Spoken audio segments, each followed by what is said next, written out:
Hello everyone, welcome again to the concept of physical education. अभी हम पिछले वीडियो में पढ़ चुके थे class 12 chapter number 2 sports and nutrition का प्रोटीन, कार्बोहाइड्रेट एंड फैट, मतलब मेन कंपोनेंट्स जो होते हैं, जो टिपिकल और कम्प्लेक्स कंपोनेंट्स होते हैं, उसके बारे में पढ़ चुके थे। अब हमें पढ़ना है इस वीडियो में वाइटामिन्स एंड मिनरल्स के बारे में, जिसको कि प्रोटेक्टिव फूड भी कहा जाता है, रक्षात्मक भोजन। मतलब कि ये भोजन किस कार्य में आते हैं, ये चीज़ बीमारी से बचाने में, इम्यून सिस्टम बचाने में, अच्छा रखने में इम्यून सिस्टम, और बॉडी के सभी सिस्टम्स को, चाहे वो हमारे ग्लैंड्स हों, ग्रंथियां हों, हमारे आँख, नाक, कान, गुर्दे, जो भी चीज़ है, सबको ठीक रूप से कार्य करने में मदद करते हैं। इसीलिए इनको प्रोटेक्टिव फूड कहा जाता है, क्योंकि रक्षात्मक फूड है ना। ये बीमारी से बचाने में, इम्यून सिस्टम को स्ट्रांग रखने में मदद करते हैं। तो हमें पढ़ना है विटामिन के बारे में। जैसा कि आप पहले पढ़ चुके हैं, जानते हैं विटामिन्स दो तरीके के होते हैं, फैट सोल्यूबल और water soluble. Fat soluble vitamins वो होते हैं जो फैट में घुल जाते हैं, और फैट सोल्यूबल विटामिन्स फैट में घुल के हमारे शरीर में स्टोर रहते हैं। इसीलिए इनको जल्दी जल्दी लेने की आवश्यकता नहीं पड़ती। अर्थात अगर आपने लिया है, आज लिया है, तो 3-4 दिन बाद, एक वीक में ये आपको मिलता रहे, ताकि शरीर में इसकी पर्याप्त मात्रा बनी रहे। लेकिन जो वाटर सोल्यूबल विटामिन्स होते हैं, यानी कि विटामिन सी और vitamin B complex. Vitamin B complex का अर्थ है vitamin B1, B2, B3, B5, B7, B9, B12, यानी कि विटामिन बी के सारे। ये विटामिन सी और विटामिन बी कम्प्लेक्स ये वाटर सोल्यूबल होते हैं, पानी में घुल जाते हैं, शरीर से बाहर निकल जाते हैं पानी के द्वारा, यानी कि यूरिन के द्वारा। इसीलिए रेगुलरली, या तो प्रतिदिन या एक दिन छोड़ के, जैसे भी शरीर की आवश्यकता हो, रेगुलरली, वैसे तो प्रतिदिन ही आवश्यकता होती है, इनकी निश्चित मात्रा शरीर में जाते रहनी चाहिए, क्योंकि ये शरीर में स्टोर नहीं होते, पानी के द्वारा निकल जाते हैं। तो फैट सोल्यूबल और वाटर सोल्यूबल। फैट सोल्यूबल पता ही आपको, ADE या फिर KED है, कीड़ा, जैसे बताया था मैंने पहले, और ये वाटर सोल्यूबल।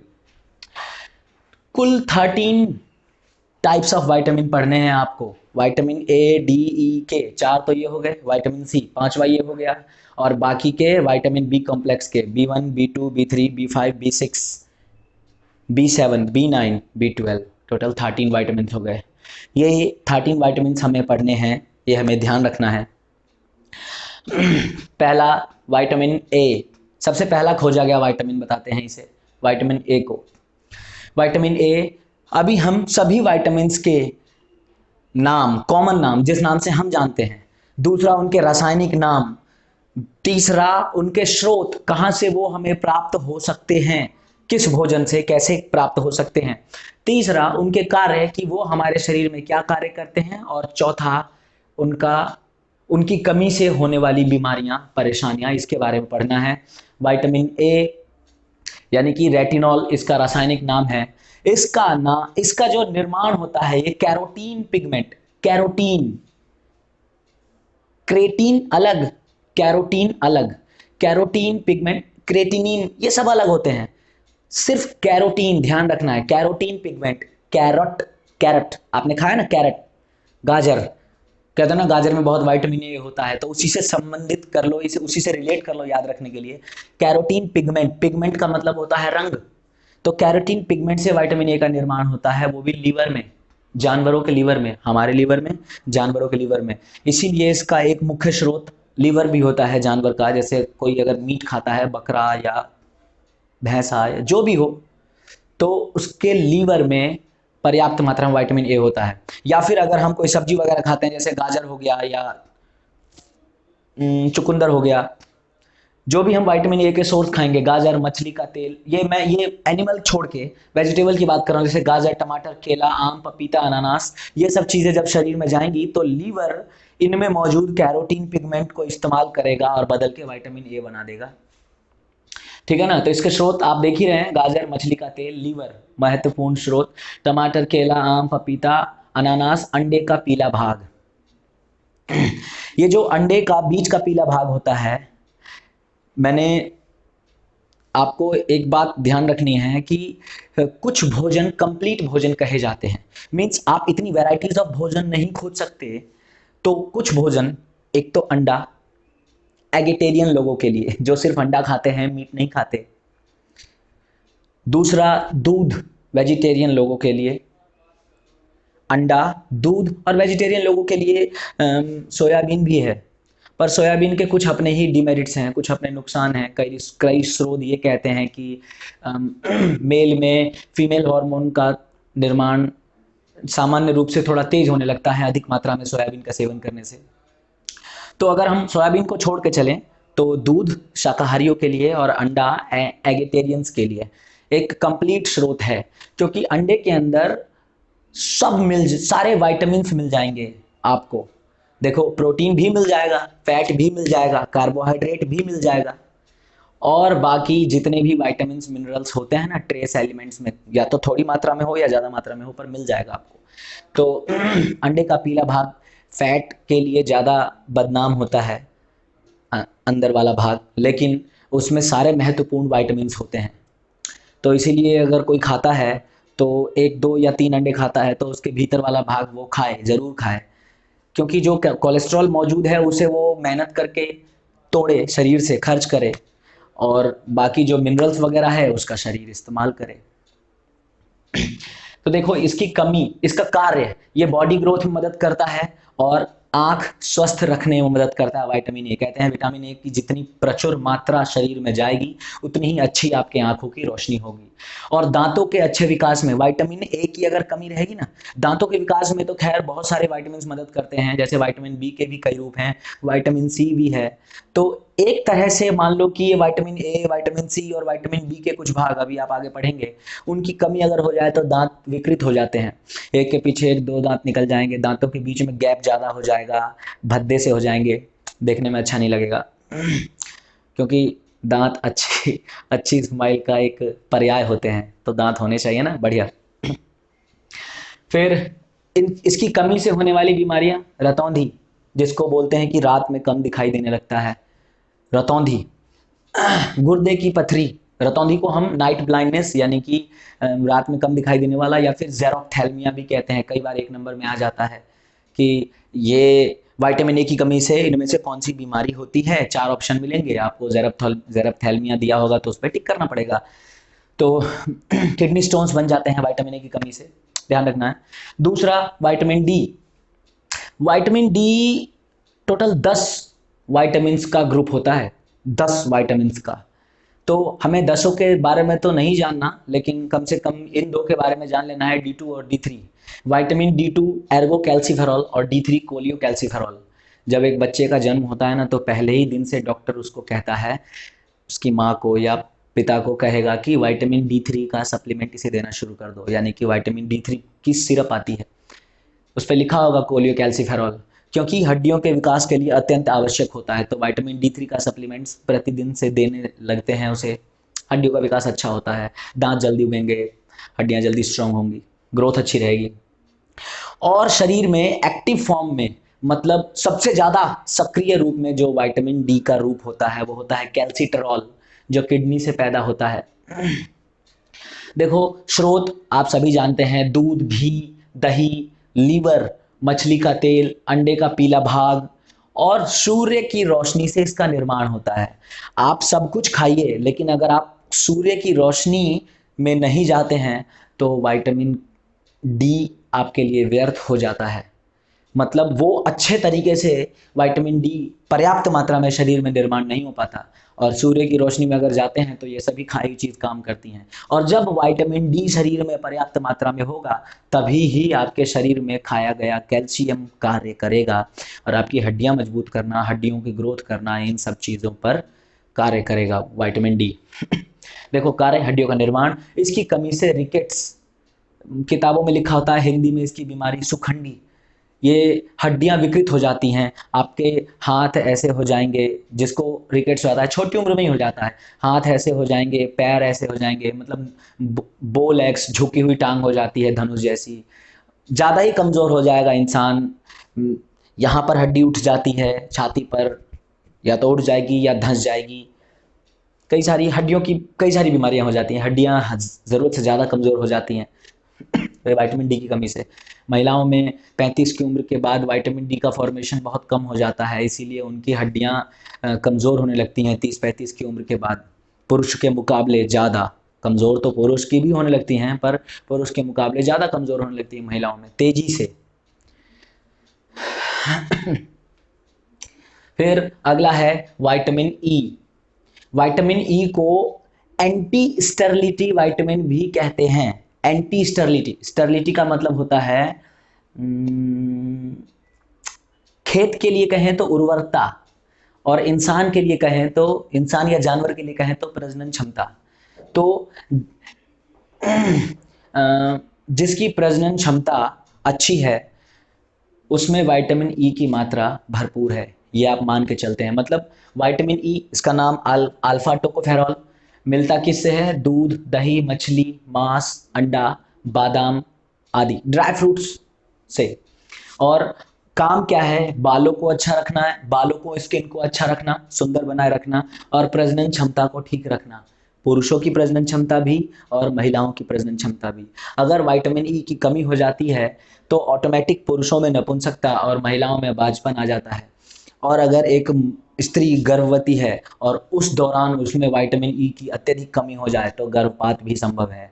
और सामान्य मनुष्य में कमज़ोर बाल, टूटते झड़ते बाल और कमज़ोर नाखून और चमड़ी का झुर्रियाँ पड़ जाना, ये सब चीज़ें विटामिन ई की कमी से हो जाती हैं। फिर है अगला विटामिन के। इसको एंटी हेमरेज विटामिन भी कहते हैं। एंटी हेमरेज, अब हेमरेज से मतलब समझ रहे हो? कहीं पे चोट लग गया, खून जम गया, तो इसको फाइलोक्विनोन या नेप्थोक्विनोन कहते हैं। अगर नाम पढ़ने में दिक्कत हो तो मेरी वीडियो को आप बार बार फॉरवर्ड बैकवर्ड प्ले करके आप देख करके उसको याद कर लें, क्योंकि मेरे मुंह से सुन के तो याद हो ही जाएगा, फाइलोक्विनोन और नेप्थोक्विनोन, ठीक है ना। ये हरी सब्जियों में ज़्यादातर, पालक में, गोभी में, ब्रोकली, गोभी का एक रूप होता है फूल की तरह, बहुत बिकता है, महंगा बिकता है, ठीक है ना। हरी सरसों या मेथी के साग, मछली, लीवर, मांस, अंडा आदि में विटामिन के प्रचुर मात्रा में मिलेगा। और इसका काम है खून को जमाना। कहीं छोटा सा कट लग जाए या अंदर ही कोई बहुत जोरदार चोट लगे आपको, अंदर खून नील पड़ जाए, खून जम जाता है अंदर, कौन मदद करता है? विटामिन के। विटामिन के कैल्शियम के साथ मिलता है और प्लेटलेट्स के साथ, खून में प्लेटलेट्स मौजूद होते हैं ना, प्लेटलेट्स के साथ मिल करके उस जगह खून को जमाता है ताकि खून कम से कम बहे। एक इंटरेस्टिंग फैक्ट बताऊं, जो मच्छर होते हैं या जोंक होते हैं, ये जब इंसान को काटते हैं तो काटते समय हेपेरिन नाम का एक केमिकल छोड़ते हैं। वो हेपेरिन प्लेटलेट्स को और विटामिन के को मिलकर खून जमाने नहीं देता, और इससे वो सटासट खून को खींच पाते हैं आसानी से, वरना खून जम जाए और खून खींचे नहीं।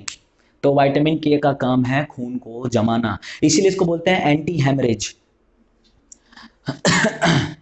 और देखो, अगर ये ना हो, शरीर में कम हो, तो खून जमने में देरी हो जाती है। कोई भी सर्जिकल ऑपरेशन हो, डॉक्टर को आपको ऑपरेट करना है तो विटामिन के का इंजेक्शन पहले दे देता है डॉक्टर, ताकि शरीर में जितना विटामिन के है उससे भी अधिक मात्रा में विटामिन के हो जाए और कम से कम खून बहे। भाई बहना है वो तो बहेगा ही, लेकिन विटामिन के अधिक मात्रा में रहेगा ना तो जल्दी जल्दी जमता रहेगा, कम से कम खून बहे। और उसके बाद भी सप्लीमेंट्स में विटामिन के या इंजेक्शन डॉक्टर प्रेस्क्राइब कर देता है ताकि किसी चोट में से खून बहने की संभावना टाँके वगैरह में से कम रहे। फिर ये चारों फैट सोल्यूबल पूरे हो गए। अब विटामिन सी। विटामिन सी का दूसरा नाम यानी कि केमिकल नेम एस्कॉर्बिक एसिड। ये खट्टे पदार्थों में पाया जाता है, जैसे नींबू, संतरा, मिर्च, इमली, टमाटर, आंवला, सबसे ज़्यादा कहते हैं आंवला में विटामिन सी पाया जाता है। और कीवी, एक कीवी में कम से कम 3 से 4 संतरे के बराबर विटामिन सी होता है, महंगा भी आता है। इसका कार्य कोलेजन प्रोटीन का निर्माण करना। कोलेजन एक खास प्रोटीन होता है जो हमारी चमड़ी में पाया जाता है। चमड़ी जिसकी बढ़िया सुंदर हो, कोलेजन की मात्रा उतनी बढ़िया। पहली बात, मतलब सुंदर का मतलब सुंदर और स्वस्थ। सुंदर का मतलब रंग से नहीं है कि काली चमड़ी या गोरी चमड़ी ना, सुंदर का मतलब है स्वस्थ चमड़ी जिसमें कोई भी बीमारी ना हो। इसका मतलब है कि अच्छी मात्रा में कोलेजन है। दूसरा कार्टिलेज, कोलेजन से कार्टिलेज का निर्माण होता है। हर जॉइंट पे कार्टिलेज मौजूद है दो हड्डियों के बीच में। तो अधिक मात्रा में मतलब प्रचुर मात्रा में विटामिन सी है, इसका मतलब अच्छी मात्रा में कार्टिलेज आपके शरीर में बन रहा है, जोड़ आपके स्वस्थ हैं। और घाव भरने की क्षमता, विटामिन सी अगर आपके शरीर में बढ़िया मात्रा मौजूद है तो आपके घाव भरने की क्षमता बहुत अच्छी होगी, आपके घाव जल्दी भरेंगे। रोग प्रतिरोधक क्षमता अच्छी होगी आपकी, आप बीमारियों से लड़ पाएंगे आसानी से। आजकल का माहौल देख लीजिए, कोरोना का टाइम है और खूब वायरल हुए व्हाट्सएप पे और फेसबुक पे वो लिख लिख के कि विटामिन सी के स्रोत लें, खट्टे फल वगैरह खूब खाएं ताकि इम्यूनिटी बढ़ी रहे आपकी। तो रोग प्रतिरोधक क्षमता बढ़ाने में मदद करता है। इसकी कमी से होने वाली बीमारी स्कर्वी नामक रोग हो जाता है। स्कर्वी, वो मसूड़े सड़ने लगते हैं, उनमें खून बहने लगता है, होठ भी फट जाते हैं आसपास से, कमज़ोर हड्डियां हो जाती हैं, दांत भी कमज़ोर और विकृत हो जाते हैं। भाई मसूड़े कमज़ोर हो गए आपके तो ऑटोमेटिकली आपके दांत भी कमज़ोर हो गए ना। फिर घाव भरने में महीनों लग जाते हैं, साधारण से साधारण घाव भी भरने में महीनों ले जाता है, ये विटामिन सी की कमी से। फिर अब vitamin B complex, vitamin B complex यानी कि बी के सारे रूप। पहला विटामिन बी1, इसका रासायनिक नाम थायमीन। स्रोत देखो, ज़्यादातर विटामिन बी कम्प्लेक्स ज़्यादातर अनाज और अंडे दूध वगैरह में मिल जाता है हमें। लेकिन आपको एक बात याद रखनी है कि विटामिन बी के स्रोत मतलब विटामिन बी कुक करने से यानी कि पकाने से नष्ट हो जाता है। इसीलिए अगर आपको विटामिन बी की पूर्ति रखनी है तो कोशिश करना होगा कि थोड़ी ना थोड़ी मात्रा में आपको कच्चा भी खाना चाहिए। कच्चा क्या, कच्चा मतलब जैसे अनाज वगैरह में होते हैं ना स्प्राउट्स, कच्चे चने। अभी मैंने पिछले वीडियो में बताया था कि वो कच्चे चने, कच्चे सोयाबीन वगैरह प्रोटीन को डिस्टर्ब कर देते हैं, लेकिन इनमें मौजूद विटामिन बी का स्रोत तो आपको इसी रूप में मिलेगा। तो इसलिए थोड़ी बहुत मात्रा में कच्चा भी, तभी तो कहते हैं हेल्दी रह रहा है वो, क्योंकि अगर आप स्प्राउट्स खाते हैं तो विटामिन बी आपको प्रचुर मात्रा में मिलता है। आप देखोगे कि विटामिन बी कितना हेल्पफुल होता है कहाँ कहाँ। तो गेहूं से, चावल से अंकुरित बीज, ड्राई फ्रूट्स, ये सबसे बढ़िया रहता है, क्योंकि ये तो आप ऐसे ही खाते हैं।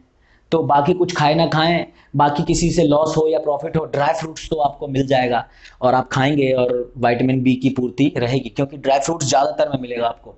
ड्राई फ्रूट्स, दूध, घी, हरी सब्जी और अंडा, और अंडे कुछ अवेलेबल हो ना हो अंडा, उसमें मिल जाएगा आपको। अंडा और दूध, इसमें दो ही, इन दोनों में विटामिन सी नहीं होता, बस बाकी सारे विटामिन मिल जाएंगे आपको।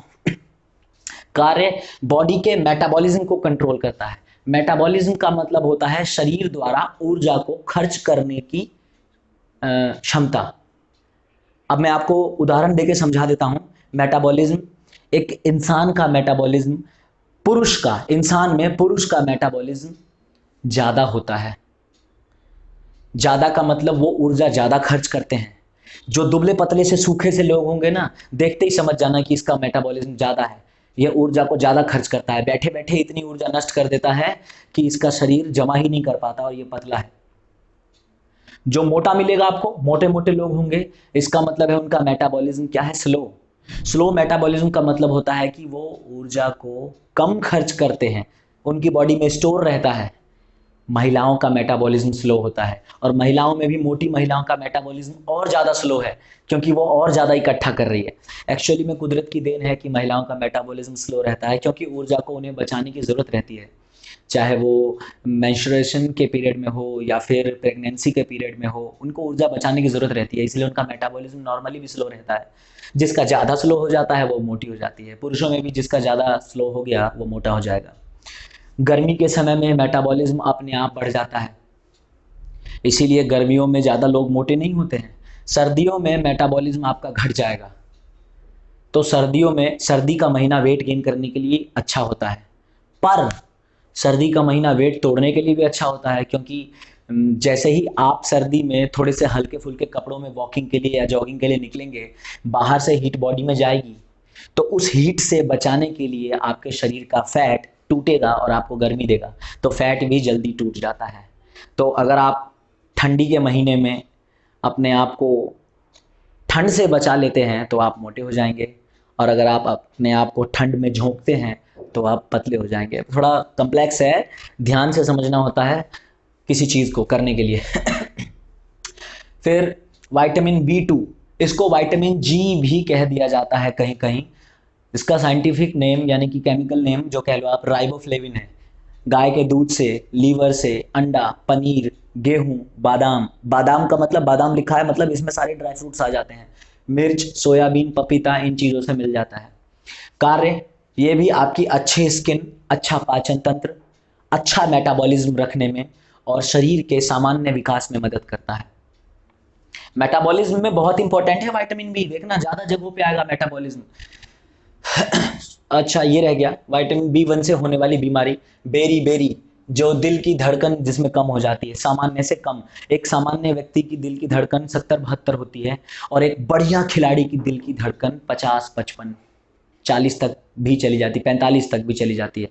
लेकिन एक सामान्य आदमी की दिल की धड़कन अगर, जो कि एक खिलाड़ी नहीं है, जो ज़्यादा मेहनत नहीं करता, उसकी दिल की धड़कन अगर कम होकर के 40 तक पहुंच जाए तो समझो कि बीमारी है, खतरे के संकेत हैं।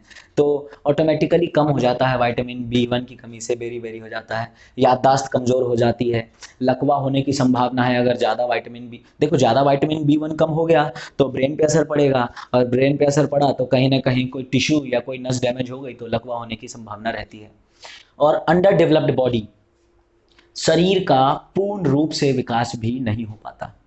ठीक है, तो विटामिन B2 में मैंने आपको बता दिया कि अच्छी स्किन रहती है, मेटाबॉलिज्म अच्छा रहता है, ग्रोथ अच्छा रहता है। इसकी कमी से भी किलोसिस नाम की बीमारी हो जाती है, जिसमें होंठ फट जाते हैं। असामान्य तौर से होंठ फटेंगे, हंसोगे तो होंठ में से खून निकलना शुरू हो जाएगा, इतने ज़्यादा होंठ फटने लगते हैं। स्किन पूरी ड्राई हो जाती है, और पाचन तंत्र आपका बहुत कमज़ोर हो जाता है। विटामिन B3, इसको नियासिन या फिर निकोटिनिक एसिड कहा जाता है। इसका स्रोत लीवर, चावल, मूंगफली। अब मूंगफली का जिक्र किया है तो समझो कि सारे नट्स आ गए यहाँ पर। बादाम का जिक्र किया तो भी समझो कि नट्स आ गए आपको, नट्स में ही आते हैं सब। ग्राउंड नट हो गया, चाहे पीनट हो गया, आलमंड्स हो गए, समझे। अंडा, सोयाबीन, दूध, तो देखो दूध यहाँ भी है, दूध यहाँ भी है, दूध यहाँ भी है, तो दूध में विटामिन बी के सारे मिल जाएंगे आपको, अंडा अंडा अंडा सब मिल जाएगा। कोई स्रोत याद आए ना आए, अंडा याद आ जाएगा आपको, दूध याद आ जाएगा आपको। इसका भी काम अच्छी स्किन, अच्छा मेटाबॉलिज्म, अच्छे बाल नाखून रखना है, इन सब चीज़ों को अच्छा रखने में मदद करता है। इसकी कमी से पलेग्रा, पलेग्रा एक ऐसी बीमारी होती है जिसको हिंदी बोलते हैं चर्मदाह।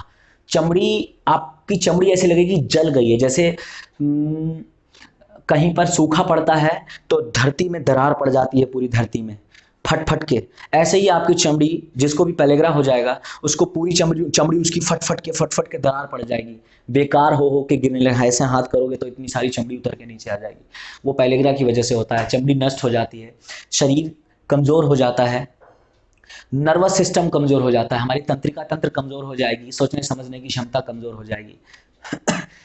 3D, D 3D, डायरिया यानी कि दस्त लगना, डर्मेटाइटिस यानी कि चर्म रोग, और डीमेंटिया यानी कि पागलपन। किसी किसी किताब में 3D की जगह 4D भी लिख देते हैं, और चौथा D होता है डेथ, क्योंकि अगर ये विकृत रूप तक हो जाए तो इंसान की मृत्यु हो जाती है। अगला है विटामिन B5, पेंटेथोनिक एसिड।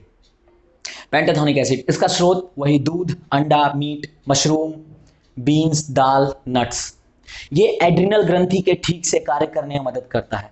और एड्रिनल ग्रंथि का कार्य, जिसने पढ़ा हो 10वीं में या नहीं, थोड़ा बहुत मैं आपको बता देता हूँ। एड्रिनल ग्रंथि हमें गुस्से के समय, डर के समय, और हमारे शरीर में जितने भी खनिज तत्व हैं उनको नियंत्रित करने में मदद करती है। तो एड्रिनल ग्रंथि खराब हो जाती है, एड्रिनल ग्रंथि खराब होने से कई सारी बीमारियां हो सकती हैं। शरीर में ग्लूकोज का स्तर बिगड़ सकता है, शरीर में मिनरल्स का स्तर बिगड़ सकता है, और प्रतिक्रिया जो करते हैं हम, वो भी हमारी खराब हो सकती है। विटामिन B6, इसको बोलते हैं पायरिडॉक्सिन। इसका भी स्रोत सोयाबीन, अंडा, दूध, मीट, मछली, ड्राई फ्रूट्स। यहाँ भी नट्स लिखा है, और यहाँ भी नट्स है। विटामिन B6 RBC के निर्माण में मदद करता है। RBC यानी कि शरीर में लाल रक्त कण लाल रक्त कण के निर्माण में मदद करता है और शरीर के ग्रोथ में, अच्छे ग्रोथ में मदद करता है। इसकी कमी से अनीमिया, मस्तिष्क का रोग, न्यूरोलॉजिकल डिसऑर्डर, मतलब बीमारी में, मतलब मानसिक बीमारी आपको किसी प्रकार की हो सकती है, कोई पागलपन का दौरा पड़ना, तनाव, डिप्रेशन में जा सकते हो आप, कई कारण हैं। डिप्रेशन में ज़रूरी नहीं है कि किसी की गर्लफ्रेंड छोड़ के भाग जाए या कोई कर्जे में हो जाए तभी डिप्रेशन में आएगा। डिप्रेशन नॉर्मली भी हो सकता है विटामिन की कमी की वजह से। विटामिन B7, देखो मैं अभी रिलेट करके दिखाता हूँ। विटामिन B7 गंजापन इसकी कमी से होता है। अब गंजेपन से भी तो डिप्रेशन में जा सकता है आदमी, तो बहुत सारी बातें हैं। तो विटामिन B7 इसको हम विटामिन H भी कह सकते हैं, या फिर इसका साइंटिफिक नेम बायोटीन। ये मिलता है हमें अनाज से। अनाज मतलब जो भी अंकुरित अनाज खा लो आप, नॉर्मली गेहूं चावल में भी मिल जाएगा। दूध, अंडा, मछली, केला, नट्स। मैं आपको बता दूं, पहले भी बताया फिर रिमाइंड करा दूं, ये जो सब्जी अनाज वगैरह में मिलता है, इसको उबालने पर विटामिन बी के स्रोत नष्ट हो जाते हैं। इसीलिए ज़्यादातर ऐसी चीज़ों से सेवन करना चाहिए जिसको उबालने की ज़रूरत ना पड़ती हो। हाँ, अंडे में जब अंडे को उबाला जाता है तो उसके अंदर का विटामिन बी का जो कम्प्लेक्स, वो विटामिन बी है, ये दूसरा रूप ले लेता है। कुछ हद तक उसमें भी नष्ट होता है पर दूसरा रूप ले लेता है। और काट के ये इन सब्जी और सब्जियों को या उसको भी जैसे काट के धोते हैं तो उसमें भी विटामिन के बी जो वाटर सॉल्युबल है, बी या फिर सी वगैरह जो कंटेंट होता है वो घुल के बह जाता है। तो इसीलिए कहते हैं कि काटने से पहले धो, काटने के बाद मत धो। कहते हैं ना, सब्जी को, आलू को या कि कोई भी सब्जी हो, काटने से पहले धो, काटने के बाद मत धो। अनाज, दूध, अंडा, मछली, केला, नट्स, ये सब इसके स्रोत हैं। इसका कार्य मेटाबॉलिज्म को अच्छा रखना, स्किन को अच्छा रखना, बाल, नाखून, हेयर की ग्रोथ को अच्छा रखना और शरीर की ग्रोथ को भी अच्छा रखना। कमी से गंजापन, शरीर पे लाल दाने और न्यूरोलॉजिकल डिसऑर्डर, मतलब मानसिक बीमारी जैसे डिप्रेशन या भ्रम। भ्रम लिखने का मतलब है हेल्यूसिनेशंस, मतलब ऐसा भ्रम कि कमरे में बैठे हो अकेले, तुम्हें लगे अचानक से पीछे से कोई खड़ा है, कोई तुम्हें देख रहा है, कोई तुम्हें मारने वाला है, कोई आसपास है, कोई डर, हेल्यूसिनेशंस। विटामिन B9 या फिर फॉलिक एसिड बोलते हैं इसको, सेब, अनार, अंडा, मछली, केला और समुद्री भोजन। फॉलिक एसिड के लिए स्पेशली है, समुद्री भोजन से मिलता है बहुत। आरबीसी के निर्माण में मदद करता है। फॉलिक एसिड जरूरी है आरबीसी के लिए बहुत ज़्यादा। इसकी कमी से खून की कमी हो जाती है, अनीमिया हो जाता है, खास करके गर्भवती महिलाओं में, क्योंकि कहते हैं कि प्रेगनेंसी से महीना 2 महीना पहले ही फॉलिक एसिड लेना शुरू कर देना चाहिए, टैबलेट्स, ताकि शरीर में फॉलिक एसिड की पर्याप्त मात्रा रहे, अपने लिए भी और अपने अंदर पलने वाले किसी बच्चे के लिए भी। फिर विटामिन B12, इसको कहते हैं साइनोकोबालामिन, साइनोकोबालामिन, और यही एक ऐसा विटामिन होता है जिसमें कोबाल्ट पाया जाता है। ये विशेषकर मतलब ज़्यादातर एनिमल फूड से प्राप्त होता है, जैसे मांस, मछली, अंडा, लीवर, दूध, सोयाबीन, पनीर। दूध का प्रोडक्ट है पनीर, दही, ये सब। ये भी आरबीसी के निर्माण में मदद करता है और इसकी कमी से भी अनीमिया हो जाता है और इसकी कमी से बहुत सारी बीमारियां हो जाती हैं, जैसे सीलियक डिजीज़। ये सीलियक डिजीज़ क्या होता है? शरीर का इम्यून सिस्टम, पेट, इम्यून सिस्टम में भी पेट, खाए गए पदार्थों में जो ग्लूटन की मात्रा मौजूद होती है, जैसे गेहूं में, बारले में, राई में जो ग्लूटन मौजूद होता है, उस ग्लूटन के प्रति ना रिएक्शन देता है। आप खाओगे तो जब वो ग्लूटन जाएगा अंदर तो आपको हिचकी मिलेगी, झटका मिलेगा, आपको बर्दाश्त नहीं होगा, हो सकता है पेट दर्द हो जाए, हो सकता है आपको गैस बन जाए। इसीलिए देखो बीच में भी बहुत बवाल चला था कि ये आशीर्वाद के आटे में प्लास्टिक मिला हुआ आता है, लोग आटे को ऐसे गूंथ गूंथ के पानी के नीचे रखते थे और पानी चला के लास्ट में बच जाता था वो प्लास्टिक जैसा। एक्चुअली में बेवकूफ़ी की कोई हद नहीं होती, वो एक्चुअली में प्लास्टिक नहीं होता, वो ग्लूटन होता है। ग्लूटन गोंद की तरह का पदार्थ होता है और बड़ी मात्रा में अगर अनाज आप पिसा हुआ लोगे उसमें से तो आपको ग्लूटन तो ज़्यादा मात्रा में मिलेगा ना। तो ग्लूटन सबके लिए डाइजेस्टिबल नहीं होता, इसीलिए बहुत सारी हल्दीराम की नमकीन पे लिखा होता है ग्लूटन फ्री, क्योंकि उसके अंदर ग्लूटन बिल्कुल नहीं है, छांट के निकाल दिया गया है ताकि किसी भी व्यक्ति को उससे एलर्जी ना हो। क्योंकि भाई ये बड़े प्रोडक्ट हैं, पूरे ऑल ओवर द इंडिया में जा रहे हैं, विदेशों में भी जा रहे हैं ना, तो अब हर आदमी खा रहा है, तो अब किसको क्या पता कि उसको ग्लूटेन से एलर्जी है या नहीं है। पता चला खाने के बाद ग्लूटेन की वजह से पेट दर्द, गैस, 75 बातें होने लगे, वो कंपनी पे केस ठोकने की बात करने लगे। तो इसीलिए उस पर लिखा रहता है ग्लूटेन फ्री, ज़्यादातर पे लिखा रहेगा। और नहीं लिखा रहेगा तो उस पर पैकेट में लिख देते हैं कि ग्लूटेन है मौजूद, ताकि भविष्य में कोई उन पर क्लेम ना कर सके। और क्रॉन्स डिजीज़, ये भी एक ऑटो इम्यून डिजीज़ है। क्रॉन्स डिजीज़, इसमें भी इम्यून सिस्टम हमारा ख़राब हो जाता है। ग्रेव्स डिजीज़, इसमें भी इम्यून सिस्टम ख़राब हो जाता है। और मतलब ये क्रॉन्स डिजीज और ग्रेव्स डिजीज लगभग सेम है। इसमें इम्यून सिस्टम खराब हो जाता है। इसमें क्या होता है, क्रॉन्स डिजीज में इम्यून सिस्टम खराब होकर ना ऑटोमेटिक पाचन नली में हमारी, यानी कि डाइजेस्टिव ट्रैक में सूजन आ जाती है। और जो ये ग्रेव्स डिजीज है, इसमें इम्यून सिस्टम के खराब होने की वजह से हमारे थायराइड ग्रंथि जो यहाँ पर होती है, उस थायराइड ग्रंथि में सूजन आ जाएगी। वो ज़्यादा हार्मोन पैदा करने लगेगा, ज़्यादा। अगर आपका थायराइड ज़्यादा हार्मोन पैदा करने लगेगा तो थायराइड का काम गड़बड़ हो जाएगा। थायराइड का काम होता है मेटाबॉलिज्म कंट्रोल करना। आपने यहाँ जितना भी पढ़ा है ना, ये मेटाबॉलिज्म नियंत्रित करता है। अगर आपका थायराइड ज़्यादा हो गया तो मेटाबॉलिज्म बढ़ जाएगा, आप बिना बात के ज़्यादा एनर्जी खर्च करने लगोगे और सूखने लगोगे, पतले होने लगोगे, थायराइड बढ़ जाने की वजह से। और आंत में बैक्टीरिया का अधिक जमा हो जाना, बैक्टीरियल ओवरग्रोथ। हमारी आंतों में थोड़ी बहुत बैक्टीरिया मौजूद होती है जो कि सड़ाती गलाती है भोजन को। आप देखते हो काफ़ी समय तक अगर आप पेट में अनडाइजेस्टेड फूड रखो, यानी कि पाचन के बाद जो वेस्ट बचता है, वेस्ट समझ रहे हो ना, सुबह सुबह निकाल देते हो जो वेस्ट बचता है पाचन के बाद, अगर वो ज़्यादा देर तक आंत में पड़ा रहे तो बैक्टीरिया उस पर काम करना शुरू कर देते हैं और उसको डिग्रेड करने लगते हैं, जिससे मीथेन गैस पैदा होती है। आगे बताने की क्या ज़रूरत है। फिर इसके बाद लास्ट है लुपुस।